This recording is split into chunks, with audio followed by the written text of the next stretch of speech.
Hi, my name is Scott Feast. I'm 60 years young. And today's date, August 17th, 2015, and here in Seattle, Washington. My interviewer is my best friend, Jeff. Jeff King. Hi, my name is Jeff King. I'm 45 years old. Today is August 17th, 2015. We're in Seattle, Washington. And Scott is also one of my best friends.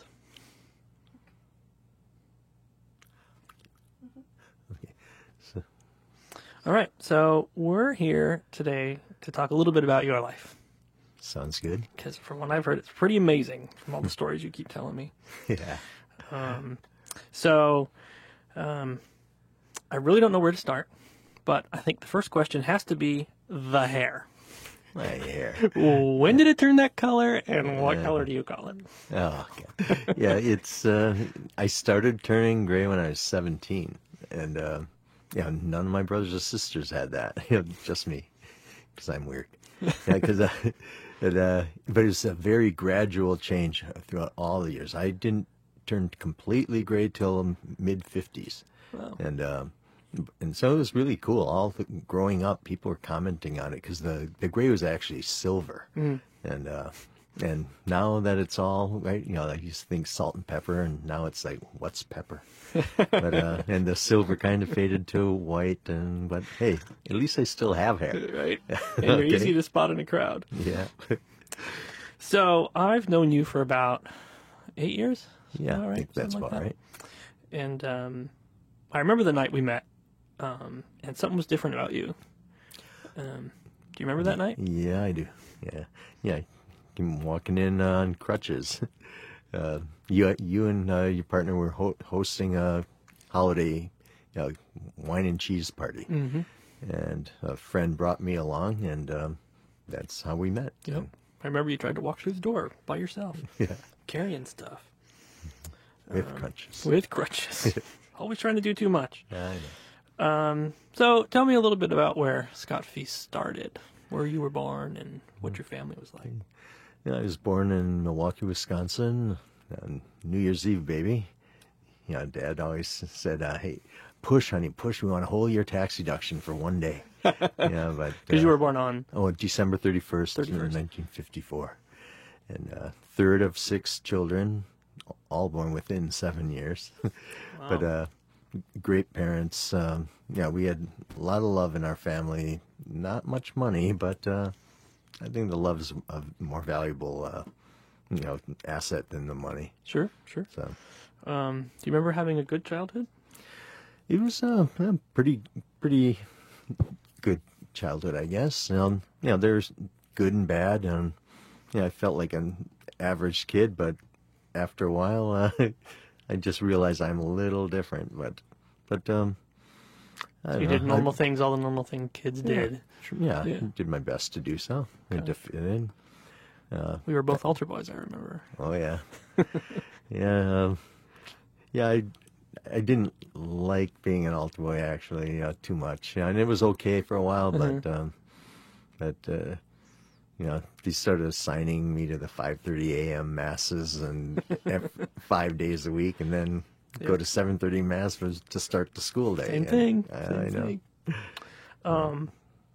You mentioned something about having just really fun family vacations as a kid, station wagon and whatnot. Yeah, that was one thing I just so admire my folks on.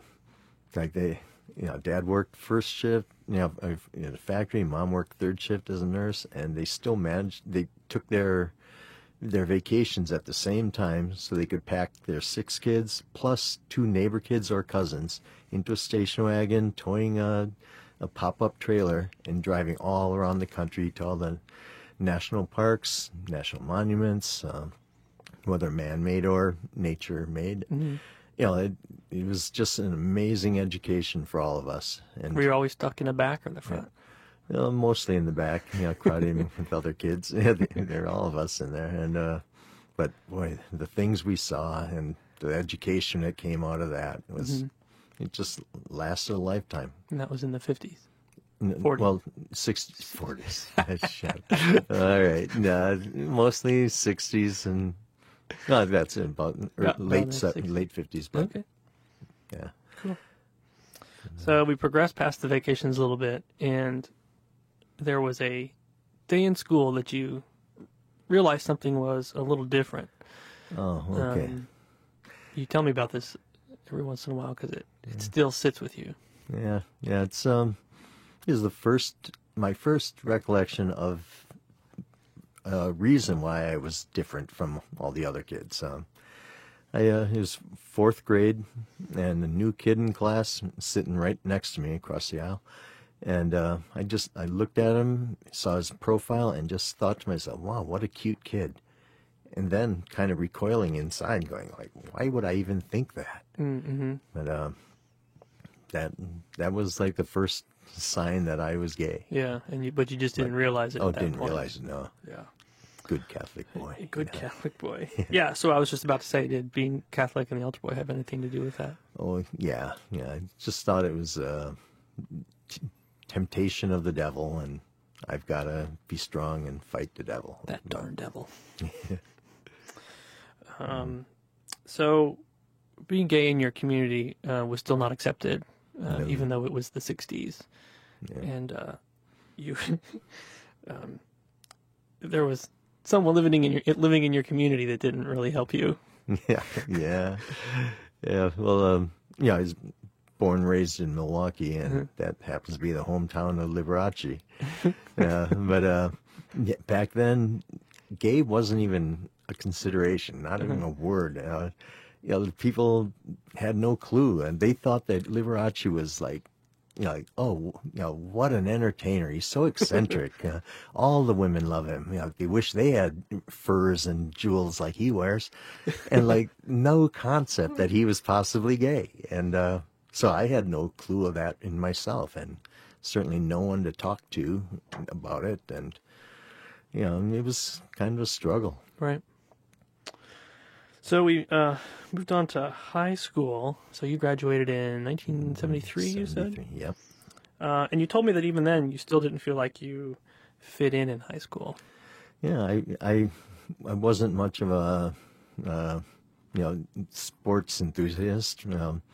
I definitely hid the fact that I was gay, even from myself for the most part. Thinking someday I'm going to beat the devil. So I really kept it a secret from everyone. Okay. Did you go to college? Yep. Yeah, I went to, the hometown, University of Wisconsin at Milwaukee. And I don't know if you want to get into too much on that. It's a good school, but when I reached junior status, they installed a brand new, computer system that wiped out a couple hundred students' records, and mine included. Mm-hmm. And and I don't know, I had to work out with all the past teachers, and to see, get them to sign papers that I was in their class. They gave me such a grade. I paid tuition. It's crazy. I had paid for all my education. Well, if I wanted new clothes that weren't hand-me-downs, I had to buy those too. But so I always worked. I've been working nonstop, till recently. Just to get by since I was 12, and a real job at 16, Wow. and all the way through high school. Leave high school and go to work. Mm-hmm. And what did you go to school for in college? Well, my whole life I had planned to be an architect. Mm-hmm. I was going to be the world's greatest architect, and for churches, so I wouldn't have to worry about floors and walls and ceilings, just Right. making bizarre structures that, I'd make drawings of things that, it could be a church. But that when they wiped out my records, I wasn't able to get into the School of Architecture, which you Right. had to have junior status to do so, and Yeah. and they didn't recognize that. So Right. So that Yeah, helped. So that helped you make a decision. yeah. I was kind of upset that my whole life's plan was just turned on end, and I thought, wow, well, I'm not coming back here. Where should I go? And I thought, Paris or Vienna. I'd rather, they both have an allure for me, but so I thought I'd rather speak French than German, so I'm moving to Paris. And, it was a So wait. quick decision, but Yeah. So I mean, you're trying to go through college, and all of a sudden, oh, I'm just going to move to Paris. yeah, You it's can't just ridiculous to do that, but hey, that's me. And, I had been an artist, growing up. I inherited my grandmother and great-grandmother's artistic talents, where none of the other siblings or cousins did, just me. Right. And, Well, wait. I was, What did you paint? Did you? Oh, What? well, I didn't really even know that. So. yeah.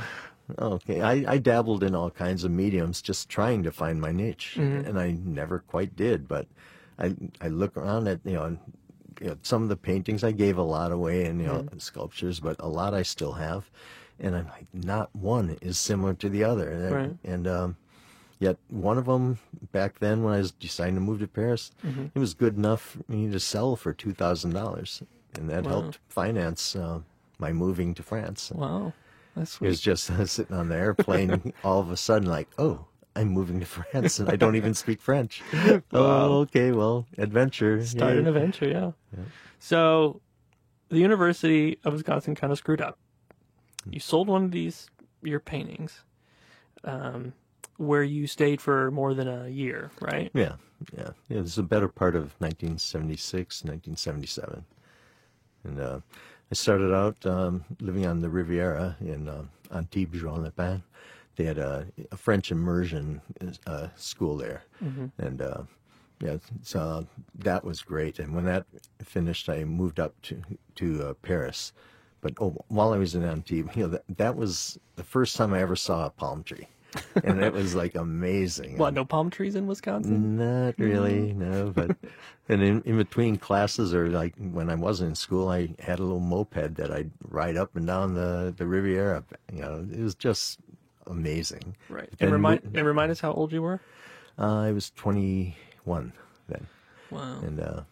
And then I from there I moved up to Paris and got enrolled in La Sorbonne, which is it's like the Harvard of France, except it was established in 1254. Well, excuse me. Yes, I know. But when living in Paris, I moved in with this woman who had a place for a student, and but she was really mean. It was awful living there. And I had friends in school from U.S. that had sailed their yacht across to France, motored it down the Seine River and moored it right in the center of Paris at the Place de la Concorde. And we partied on that boat all the time. And they just said, well, why don't you move on to the boat with us? And I went, okay, bye, mean lady. So 21, living on the Seine River on a boat in the middle of Paris. Yeah. And but then, the school thought, you should be in a living situation, whatever. And there was a student who got sick and had to move back to his country. And so there's room in the home of the French ambassador to the United Nations World Bank. and I went, oh, okay, I'll go in there. My bedroom had a fireplace and a balcony overlooking the Eiffel Tower, and had a maid from Martinique who would bring me, coffee and pastries in the morning or soup in the evening. Wow. And this isn't too bad. and room and board cost me about $100 a month. Wow. Yeah, so what a deal. That's crazy. Yeah. So, I think we move on to one of my favorite Scott stories ever. Oh boy. So, after school ended, you were on your way to Monte Carlo, Yep. right? Now, you've told me this story over and over again. And I guess the best way I can say is, so tell me how you managed to drive off a cliff. Yeah, I borrowed a car from a family that I stayed with in Antibes, and took a girl that was the sister. One of the guys had the boat, and she was in school in Germany. But she and I both finished our classes before everyone else. So Were you dating at the same time? no, Just kind of friends. We were friends, Okay. and she and I decided we'll go down to the Riviera and then later meet everyone in Barcelona for and take a boat over to the Balearic Islands. But that never came about because borrowing the car, she and I drove the Grand Corniche, which is the high mountain road from Nice to Monte Carlo or Monaco, and suddenly the brakes just went out. It's Well, no, wait, 180 degree turns. Yeah, Like, I was about to say, now this is one of those roads you see like on James Bond where they're and they're swerving and they're really tight turns, right? Yeah. Okay. Yeah, it's called the Grand Corniche, and the Moyen Corniche, the lower one, is where they do the Grand Prix of Monaco or Monte Carlo. But I was on that upper one and had 180 degree turns and suddenly no brakes. I tried to downshift and just ripped the gear shifter right out of the crankshaft and tried to turn the wheel into the mountain and maybe to stop me, and the steering wheel just locked up. And all of a sudden the hairpin turn and we went flying off it. Fell like 60 some feet. I hit branches of the trees and broke through those, and that's what cushioned the fall. So, and then she got kicked out of the car, and I continued rolling in the car until it finally came to a stop. Wow. We were both really banged up, but Both we survived. Both survived. Yeah. And you had an interesting time in the medical system. Oh yeah. Well, it's bizarre that the hospital was a world class hospital called Centre Hospitalier Princess Grace, named after Princess Grace of Monaco, and but they found out my wallet, my passport, everything was lost up on the mountain, and so they carted us both. In a ambulance to Nice to a poor man's hospital, and that was bizarre too. Just, but hey, everyone was going to meet us in Barcelona. They knew about it, and they met us in Nice. And when she and I were released from the hospital, it happened to be Mardi Gras, the Tuesday, Fat Tuesday, and New Orleans gets its Mardi Gras from Nice. Oh yeah. So wow, we were celebrating. Cool. Wow. So you're the only person I've ever known who's flown off a cliff. But since you mentioned it, we're gonna go back to Princess Grace. Oh boy. Or as most people know her as Grace Kelly. Yep. Right. So she also flew off a curve. Yeah. Same one. Same curve. But after you did. Yeah. 5 years after I did. And she died. Yes, she did. She did. So the first time you told me this story, I sat there for a minute and I thought to myself, so it could be said that you killed Grace Kelly. Yeah, I did. Yeah, because I broke all the branches of the trees, that cushioned my fall, and they weren't there for her, and so it's all my fault. So, yeah, thank you, Jeff. Well, you're welcome. If I can ever make your day, I'll be happy to make your day. So, but it's good to know that there aren't any more trips planned. Oh, they have guardrails now. Oh, yeah. So something good came of it. Yeah. Guardrails. Thanks to you and Grace Kelly. What a legacy. All right. So after you got out of the hospital, what did you do? I was using Paris as my base, but I had a 3-month rail pass, first class. Back then it was only $360 for 3 months of unlimited travel throughout Europe. And the first class booths on those trains were like 6-person booths where all the seats folded down into like a king size bed. Wow. And I was often the only one in first class, second class was like cattle cars and people standing up in the aisles, and it was well worth that, like the $100 differential for 3 months between a first class and second class rail pass. Why were you giving a rail pass? Oh, I just thought it's the cheapest way to travel throughout Europe, because I didn't want to get a car, of my own. I just borrowed that one car at one time, but the rail pass got me all over Europe. From Scandinavia to Greece to Spain, and even into North Africa, Morocco, but only enough time to get in some trouble and escape back to Spain unscathed. So I was lucky there. I think there are more people in Europe or that are happy you weren't driving more. Yes, I'm sure.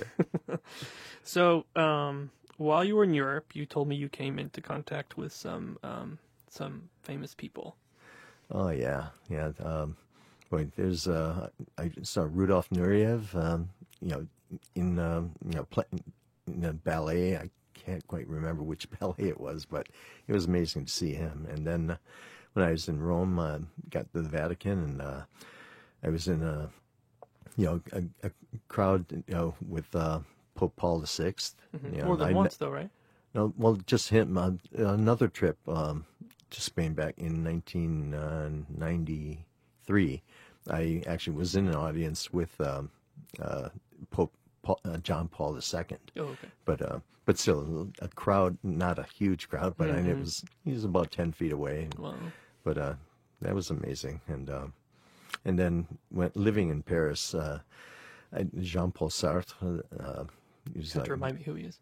Hmm? You have to remind me who he is. He was a great philosopher, writer, Oh, okay. I knew the Tabac or Cafe where he always sat and read his paper, and my friends were just astonished that I said, I'm going to go talk to him. And I went up, introduced myself, and we talked for a bit, but I could tell he was a little annoyed that I was interrupting his time, and said, well, nice to meet you. Bye-bye. Who is this white-haired 21-year-old? Yeah. So what happened when the money ran low? Well, that's when I partied with all my friends. I decided it's time to move back to the States, and all my friends, took me all over the place and all over Paris. I was back in Paris then, and it got me pretty drunk, and they called me singing as I walked down the Champs-Elysees in the middle of the road and singing, every little breeze seems to whisper Louise. Yeah, like that, Maurice Chevalier. But I can see you doing that. Oh, I know. But somewhere along the line that night, I happened to lose my passport, wallet, airplane ticket. I had all that stuff on me for the next day's flight home. And so I missed my flight. But we backtracked everywhere where they had taken me. Were you singing then too? No, I was not. I was kind of nursing that hangover. Oh. But we got to one bar where the lady saw me and said it's you. Yes, I was expecting you, and passed me my passport. All my money was there. My airplane ticket, everything was there. And Wow. they're good, honest people there. Yeah, I was gonna say. And I managed to then, get another next day's flight, Flight out. back to the States. Back to Wisconsin. Yeah. Okay. So how long did you stay in Paris? Or in Europe? Well, that first time, I lived there twice. That first time was the better part of 1976 and 1977. And, I was 7. yeah. And it also happens in 76, 77, 78. I was living in Europe too. I was stationed with my father in Brindisi, San Vito Air Base down in Italy. So we were kind of there, just separated by the sea. Yeah, I was avoiding it as best I could. Yeah. But, That's funny. Yeah. So now you're back in Wisconsin. Yep. What are you doing back there? I did go back to the University of Wisconsin Milwaukee, where they took everything. I tested out of 6 semesters worth of French, and Wow. and so in between jobs, working restaurant work mainly, in school. Then I'd hitchhike all around the U.S. and I had a wanderlust, again from my travels as a child with the folks. But then one French class, they announced a semester abroad, and thought, wow, come back to France, I'll take that, I'll go there. And so that was 1980, and for what, 8 months or 9 months 'cause I went early January. Oh, and came back for my brother's wedding on. He's gonna kill me if I don't get it right. That's all right. It Yeah, doesn't I think matter. July 26th. I think. You were there for less than a year. Yeah. And but lots of adventures as before. Did a lot of traveling again, and all over Europe, and it was just great. And a lot of places I'd been before that I loved, and with visiting students from around Europe. Sure. I did my best to avoid Americans just because I wanted to use my French. Sure. And with all the other students, a nice strong circle of friends was me, a guy from Turkey, a guy from Nigeria, a woman from the Netherlands, a woman from Poland, and a communist guy from Colombia. Wow. He was strongly communist and anti-American, but I could get him to laugh. It was great. And You get a lot of people to French, laugh. Yeah, I try. But French was our only common language, and then I'd go visit the ones in Europe, in their home countries, and as a friend of theirs, their families all took me in as a new friend of theirs, and just amazing adventures. I loved it. Well, that probably you've told me that you at one time you spoke how many languages?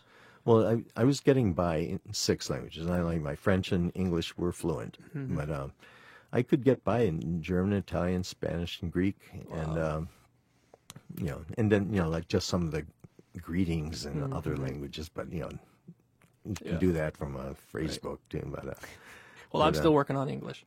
Yeah. So you mentioned you came back to the U.S. for your brother's wedding. Yeah. And you said that 2 of your brothers had a proposition for you. Yep. Yeah. After coming back, for the wedding in Chicago, the 2 brothers that lived in Southern California said, "Hey," and at the wedding too, said, "Hey, winter's coming to Milwaukee. Why not come with us and check out California first?" And so I did. I came with them and decided, I'm going to stay here. The one brother had a house on a bluff overlooking a major surf area north of San Diego. Wow. And there was room for me in there, and I went, I'll stay here. I actually stayed 11 years. But you had to live in what? Did you cut a hole in the ceiling or something? No, the first one was the first bedroom of mine was stapling a bed sheet to the ceiling, and then had just enough room, for a twin bed. Oh, and then later carved a hole in the ceiling and put floorboards across the beams, and cut a hole in the front to make a window, and just look out at the ocean there. Wow. The landlords didn't care. They said, "Do whatever you want. We're just waiting till we have enough money to rip this house down and build our dream house." So okay. it was cheap. It was great. And I was not a great surfer, but I was a surfer. I did that running on the beach. Then I went back to school again to get I had my bachelor's degree, but with all the work I did in France, they just said, "You have a degree with a major in French." Wow. I went, okay. They actually sent me that when I was still living in France. Wow. But I thought, well, no one's looking for French major wanted. Right. Yes, I decided to go back to school in San Diego, and I got an MBA, Master of Business Administration in International Business. So I'm not going to let you get away without telling us about where you used to study and where you conveniently put the hose for the surfers. Oh, geez, you're going to make me tell that.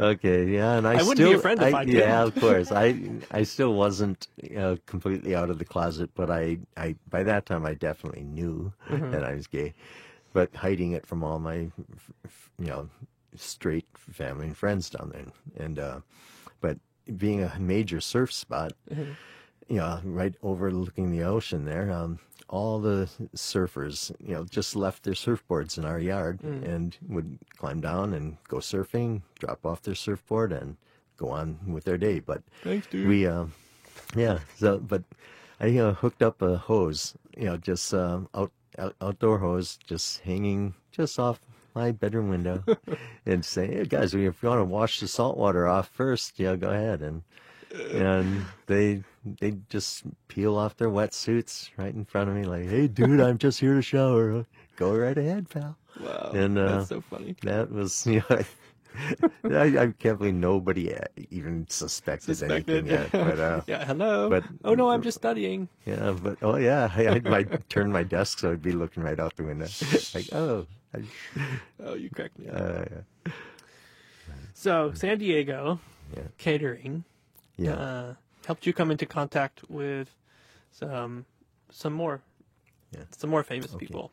yeah. I met like Grover Washington Jr., Eartha Kitt, Robin Williams, Liza Minnelli, Cary Grant, Gene Roddenberry, Frankie Avalon. And the best one was Mother Teresa. Yeah, just As a Catholic boy? No, oh come yeah, on. well, not quite. Well, he still was actually, but she was just amazing. So tell me about a few of your favorites.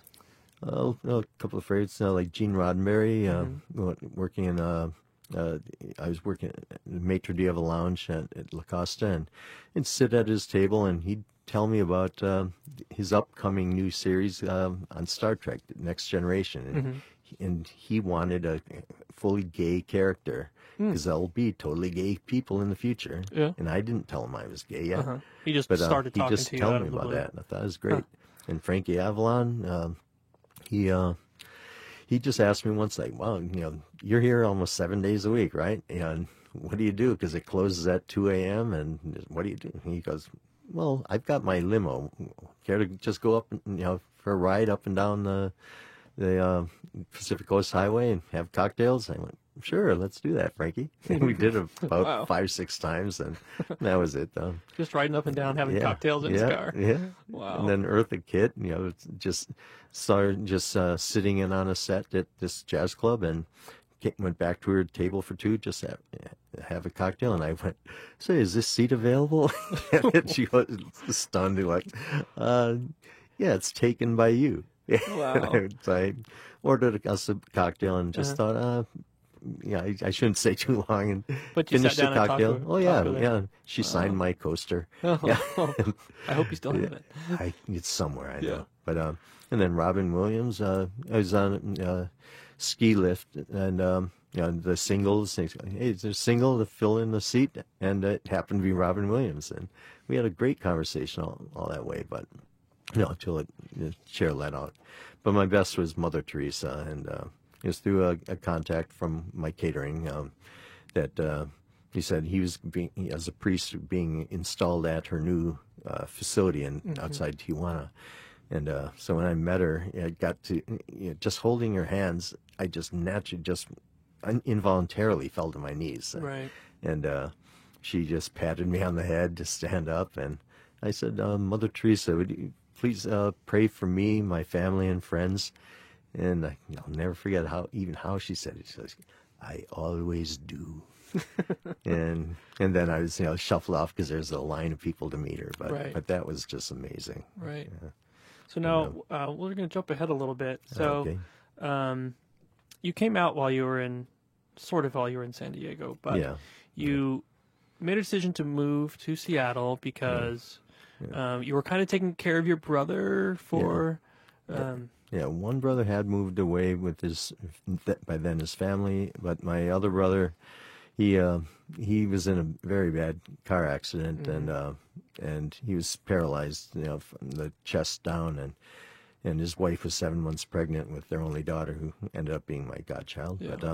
But in his own words, I put my life on hold for 2 years to care for him and the family.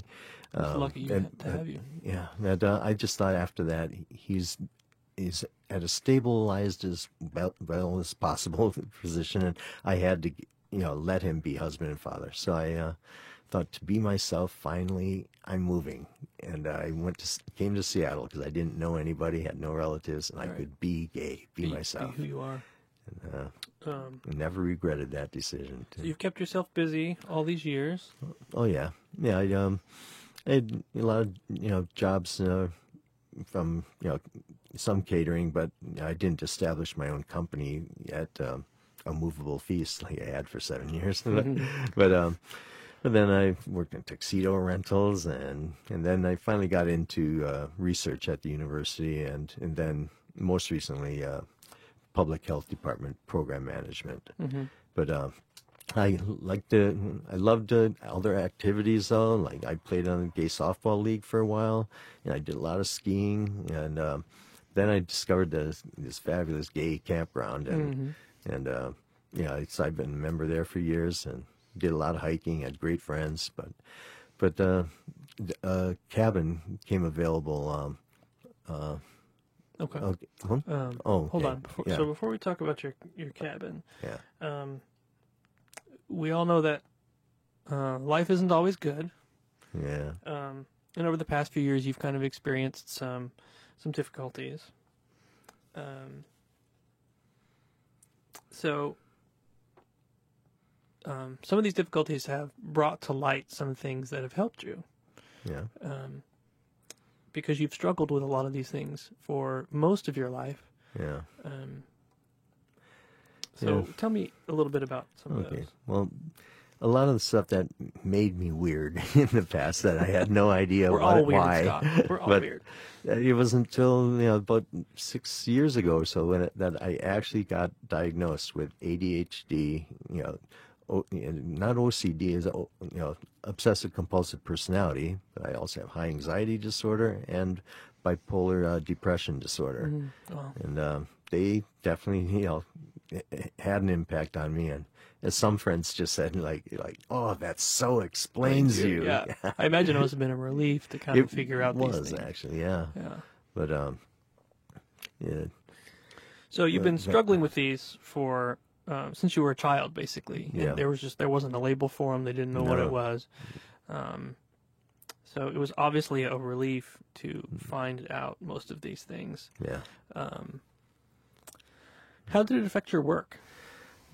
It really didn't at first with my great manager, but when they brought in new management, it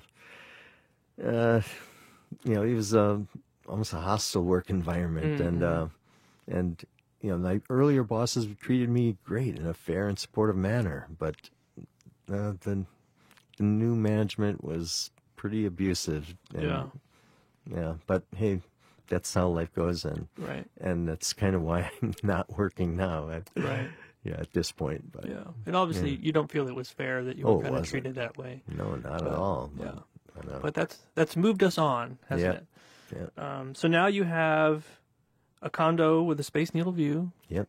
Nice. I like it's small, but hey, it's great. Yeah. And an expansive view. I just love The it. cat loves to jump on the banister and look at the view. Yeah, she does. You have a great circle of friends, Oh yeah. which I'm honored to be part of. Yes, you are.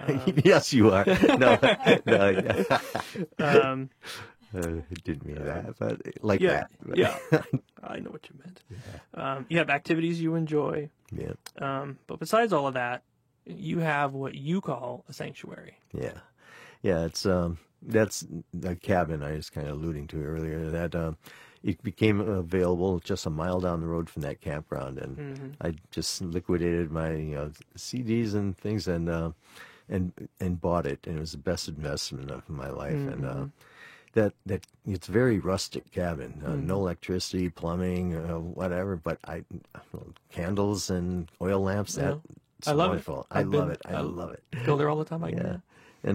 and that going to the campground, the mountains, the river. I'm right on the river, and the forest is amazing, and it really grounds me. And I don't know. I just hope it carries me through the next chapters of my life. And I'm sure there will be good chapters. I hope so. Thanks. Well, Yeah. I think we're kind of near the end here. So I just want to say before we run out of time that I'm honored to have you as my friend. As am I with you, buddy. It's been inspirational to watch you go through these challenges and step up to them and keep going. And you see the good, you see the bad, and you always make lemonade out of lemons, and that's always been a source of strength for me. And I hope I'm glad I could help. so. And you have been my rock, too. You're my best friend, buddy, and thank you for standing by me all this course. time. That's what friends are for. Yeah, All right. Well, I hope to walk through this next chapter with you. yeah, So thanks for being my friend. yeah. Thank you as well. Love you, Jeff.